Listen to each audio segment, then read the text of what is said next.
जैसा कि आप सभी को बहुत अच्छे से पता है कि मार्केट के अंदर 6 जनवरी के दिन एक तेज गिरावट हमको देखने को मिली और चाहे सेंसेक्स हो या फिर निफ्टी हो, दोनों के अंदर बहुत बड़ा दबाव नज़र आया।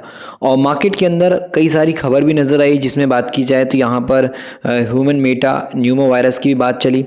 और बात की जाए जो आने वाले रिजल्ट हैं, उसके चलते जो निवेशक इन्वेस्टर हैं उन्होंने भी जम करके अपनी प्रॉफिट बुकिंग की है। Q3 रिजल्ट आने के पहले ही बड़े इन्वेस्टर ने बाज़ार से पैसा निकालने की कोशिश की है।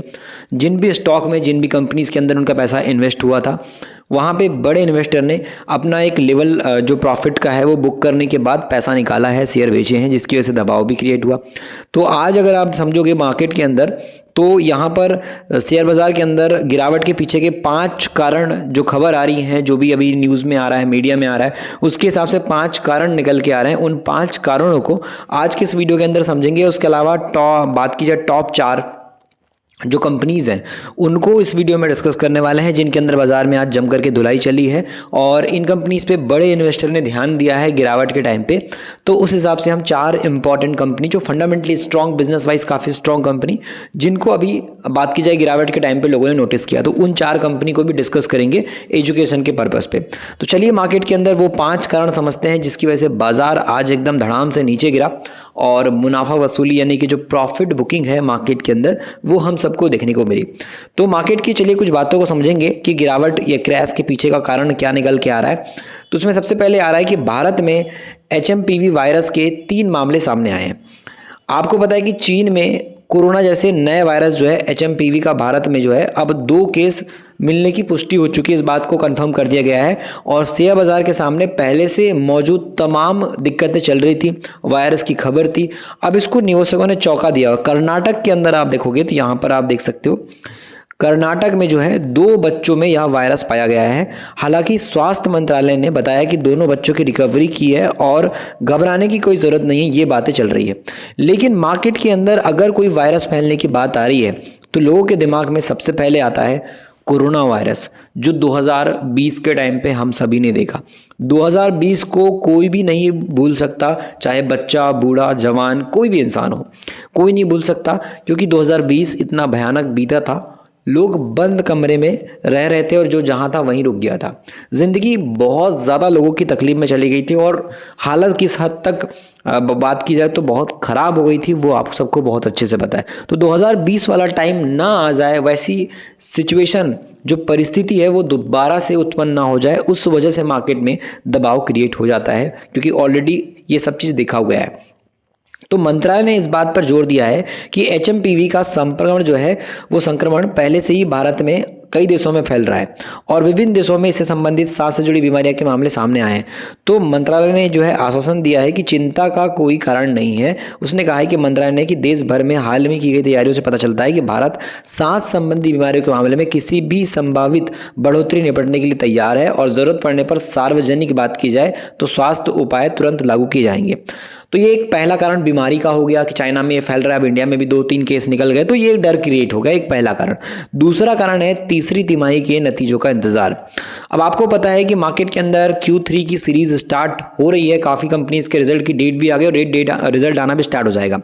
तो यहाँ पर जो है नतीजे से पहले जो है यहाँ पे बड़े इन्वेस्टर सतर्क हो गए हैं। कई लोगों को अब इंतजार है कि Q3 का रिजल्ट अगर अच्छा आया तो हम स्टॉक को बाय करेंगे, अगर खराब आया तो स्टॉक को बेच करके निकल जाएंगे, सेल कर देंगे। तो ये मार्केट में ओपिनियन बनता है गिरावट और तेजी के मामले के हिसाब से। तो इस पर भी अभी बहुत लोग ध्यान दे रहे हैं, तो इससे ही बाजार में अभी हलचल मची हुई है। तीसरा पॉइंट है कमजोर ग्लोबल संकेत। तो यहाँ पर जो दुनिया भर में बात की जाए, वीकनेस के मार्केट के हिसाब से बात की जाए, तो शेयर बाजार आज की गिरावट में पीछे कमजोर ग्लोबल संकेत भी है, एक अहम वजह बताई जा रही है। एशियाई बाजार जहां आज के कारोबार में 1.4% तक यहाँ पे गिरावट नजर आई, वहीं अमेरिकी डॉलर में बात की जाए तो हमको मजबूती नजर आई। अब डॉलर का प्राइस अगर बढ़ेगा तो हमारा इंडियन रुपीस वीक होगा, तो उस कंडीशन में भी डॉलर का प्राइस बढ़ता है तो मार्केट में दबाव क्रिएट हो। उसके अलावा बॉन्ड यील्ड भी बढ़ी है, क्रूड ऑयल की कीमतों में भी उछाल देखने को मिली है। क्रूड ऑयल बहुत इंपॉर्टेंट हिस्सा है, पेंट, अलग अलग इंडस्ट्रीज में क्रूड ऑयल का यूज होता है, केमिकल बेसिस पे भी। तो ग्लोबली बाजार में जब इसका कीमत बढ़ता है तो उससे भी दबाव क्रिएट होता है। तो क्रूड ऑयल के दाम पर भी इस समय बात की जाए तो यहाँ पर आपको सबसे ऊपर लेवल नजर आएगा अक्टूबर 2024 के हिसाब से। तो ऐसे में ये भी दबाव का कारण निकल के आ रहा है। उसके अलावा एक सबसे बड़ा कारण जो अक्सर करके कॉमन रीजन है जो आपको हमेशा देखने को मिलता होगा वो है विदेशी निवेशकों की बिकवाली, जिनको बोलते हैं हम FIIS, यानी कि फॉरेन इंस्टीट्यूशनल इन्वेस्टर। मतलब जो एक बड़े इंस्टीट्यूट होते हैं, फंड हाउस होते हैं, बड़ी बड़ी कंपनियां होती हैं जो हमारे भारत देश की कंपनियों में पैसा लगाती हैं, ग्रुप लगाता है पैसा, तो वो जब पैसा निकालते हैं मार्केट में तो उसको बोलते हैं FIIS की बिकवाली। और जब वो प्रॉफिट बुक करते हैं, मार्केट से पैसा निकालते तो गिरावट तैयार हो जाती है। क्योंकि अगर आप देखो तो जनवरी में 2025 में अब तक विदेशी पोर्टफोलियो से FPI ने जो है 4,285 करोड़ रुपए की बिकवाली कर दी, जिससे बाजार में दबाव बना हुआ है। तो 4,285 करोड़ का माल यानी कि स्टॉक है बेच दिए, तो बाजार से पैसा निकल रहा है, शेयर को बेचा जा रहा है, तो प्राइस और नीचे आ रहा है। तो ये एक कारण हो गया। उसके अलावा कमजोर टेक्निकल संकेत, तो ये बताया जा रहा है कि टेक्निकल लेवल पे ये सब कंडीशन क्रिएट होने की वजह से अब जो पोजीशन है वीक हो गई है, तो सेंटिमेंट जो होता है इन्वेस्टर का वो भी वीक हो जाता है। तो वहां पर जो लोग रुक रहे होते हैं, जिनके अंदर होल्ड करने की क्षमता होती है, वो भी अब गिरावट को देख करके, टेक्निकल लेवल पे प्राइस चार्ट को नीचे जाते हुए देख करके घबरा जाते हैं और वहां पे प्रॉफिट बुकिंग होती है। तो ये कुछ इंपॉर्टेंट 5 कारण हैं जिनकी वजह से बाजार में अभी दबाव क्रिएट है। इसके अंदर गिरावट में कंपनीज जो रही हैं और जिनके अंदर काफी ज्यादा लोगों ने ध्यान दिया गिरावट के टाइम पे, वो है एस्ट्रल लिमिटेड। एस्ट्रल आपको पता होगा पाइप सेक्टर की एक इंडस्ट्री की लीडर कंपनी है। प्लास्टिक प्रोडक्ट में सबसे बड़ी कंपनियों में से एक एस्ट्रल लिमिटेड है। और एस्ट्रल की बात की जाए तो ये 3.86% के आसपास एक दिन में बाजार के अंदर गिरा। 5 दिन के डेटा के हिसाब से 6% के आसपास टूटा। एक महीने के हिसाब से इसमें 15 से 16% की गिरावट आ चुकी है। तो काफ़ी ज़्यादा ये डाउन जा चुका है, एक महीने 15-16% तक टूट चुका है। और ये एक ऐसी कंपनी जिसने लॉन्ग टर्म के अंदर पैसा काफ़ी तगड़ा निकाल के दिया है, बट अभी के टाइम पे इसकी जो कंडीशन है काफ़ी वीक है और काफ़ी बड़ी गिरावट आ गई है, जिसकी वजह से इन्वेस्टर इस कंपनी में ध्यान दे रहा है। क्योंकि इसका जो टॉप लेवल था मार्केट के बेस पे अगर आप समझोगे तो वो आपको नजर आएगा 2400 रुपए के आसपास का। 2400 के आसपास का शेयर अभी मार्केट के अंदर आ चुका है 1500 रुपए के आसपास। तो बहुत भयानक गिरावट एस्ट्रल में आ चुकी है और इस सेक्टर की लीडर कंपनी है, बड़े इन्वेस्टर इस कंपनी में काफी ध्यान दे रहे हैं। तो उस पॉइंट पे एस्ट्रल लॉन्ग टर्म की एक मल्टीप्लायर कंपनी जिसने जोरदार रिटर्न निकाल के दिया, मैनेजमेंट काफी स्ट्रांग है, तो इस वजह से इस कंपनी में गिरावट के टाइम पे भी लोगों ने ध्यान दिया है। अगली कंपनी यहाँ पे है FL India. FL India ad के बेसिस पे काम करती है। आप जो फेसबुक पे ऐड देखते हो, यूट्यूब पे ऐड देखते हो, इंस्टाग्राम पे ऐड देखते हो, गूगल पे ऐड देखते हो, तो ये कंपनी का काम है ऐड, जो डिजिटल ऐड हम देखते हैं उसको चलाने का, जिसके बेस पे मल्टीपल कंपनीज के साथ ये जुड़ी हुई है। और ऐड आपको पता है कि अपने इंडिया में अब धीरे धीरे कितना ज़्यादा पॉपुलर हो चुका है डिजिटल ऐड, और हर जगह ऐड चलते हैं, ब्रांड काफ़ी ज़्यादा पैसे खर्च करते हैं दिखने के लिए। तो यहाँ पर मार्केटिंग का हिस्सा ऐड काफ़ी इंपॉर्टेंट है। तो उसी बिजनेस से जुड़ी हुई कंपनी है और डिजिटल ऐड पे काम करे। तो एफएल मार्केट के हिसाब से आज काफ़ी दबाव में रही, 3.5% के आसपास की गिरावट रही। और एक महीने के अंदर आप देखोगे तो 4% तक की गिरावट है, और 6 मंथ के अकॉर्डिंग बात की जाए तो 25% का जंप है। तो मार्केट में अच्छी खासी तेजी 6 महीने के हिसाब से है। एक साल के अंदर इसमें 34% 35% का रिटर्न है। मार्केट में लॉन्ग टर्म में ये भी काफ़ी अच्छा स्टॉक रहा है। बट अभी एक बात की जाए, दबाव के बाद अब वापस से ऊपर उठ रहा था, लेकिन अभी फिर से गिरावट आ गई है। तो ऐसे में एफएल इंडिया के अंदर फिर से इन्वेस्टर ध्यान देना कि कंपनी का Q3 कैसा आएगा। अगर Q3 अच्छा है तो मार्केट में वापस से खरीदारी हो सकती है। Q3 अगर वीक आया तो एक बड़ी गिरावट भी एफएल के शेयर में आप देख पाओगे। इसके बाद अगली कंपनी निकल के आती है इरेडा, जिसको हम सब जानते हैं Indian renewable energy development agency के नाम से। और इस कंपनी के शेयर में एक दिन के अंदर 7% की आसपास की गिरावट हमने देखी है। काफ़ी बड़ा डाउनफॉल इसके अंदर आया है।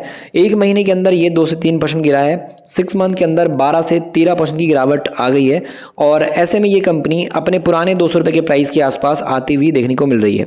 अगर मार्केट में इसके लॉन्ग टर्म के डेटा की बात की जाए तो इसने जो है इन्वेस्टर को 1 दिसंबर 2023 से काफ़ी अच्छा रिटर्न दिया, उसके बाद गिरावट आई, और अभी ये गिरावट के बाद भी 242% के आसपास के रिटर्न में इन्वेस्टर को रखा है एक साल के आसपास के टाइम में। तो इरेडा भी काफ़ी इंपॉर्टेंट कंपनी है, जिसकी वजह से गिरावट में अभी बड़े इन्वेस्टर ने इस पर भी अपना जो फोकस है वो अभी बहुत ज़्यादा रखा हुआ है इरेडा कंपनी के अंदर। नेक्स्ट कंपनी निकल के आती है नेक्स्ट नंबर पे वीबीएल।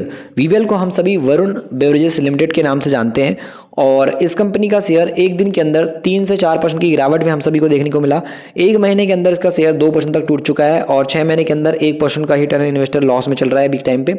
अगर हम इसमें एक साल के हिसाब से देखें तो 24% के आसपास का रिटर्न है और अपने पुराने 600 रुपये के सपोर्ट के आसपास अभी वीबीएल वापस से आता हुआ नजर आ रहा है। अगर आप लॉन्ग टर्म के बेस पे देखोगे तो इस कंपनी ने इन्वेस्टर को काफ़ी बड़ा पैसा निकाल के दिया है। 11 नवंबर 2016 से अब तक इन्वेस्टर को 26 रुपये से 630 तक का जंप यानी कि 2313% का रिटर्न निकाल करके दिया है। वीबीएल मार्केट के अंदर कोल्ड ड्रिंक सेगमेंट में बात की जाए तो काफ़ी अच्छी कंपनी है और कोल्ड का जब सीजन चल रहा था ठंडी के टाइम पे इसकी सेल गिर जाती है जिसकी वजह से शेयर प्राइस भी काफ़ी वीक आता है और कंपनी की Q3 अभी वीक आने के चांसेस काफ़ी ज़्यादा है। तो मार्केट में प्रेशर भी क्रिएट होता हुआ अभी नजर आ रहा है। तो जितनी भी कंपनी हमने डिस्कस की ये सिर्फ और सिर्फ आपको एजुकेशन के पर्पज़ से बताया है, कोई भी एडवाइस आपको नहीं दी है कि स्टॉक को खरीद लीजिए। हमने एक जानकारी के उद्देश्य से आपको 4 कंपनीज बताई, मार्केट के कारणों को बताया। अगर आपको मार्केट सीखना है तो फिर आप ई बुक पढ़ सकते हो, मिडिल क्लास का स्टॉक मार्केट ई बुक, जिसकी लिंक डिस्क्रिप्शन में हमेशा की तरह आपको मिल जाएगी।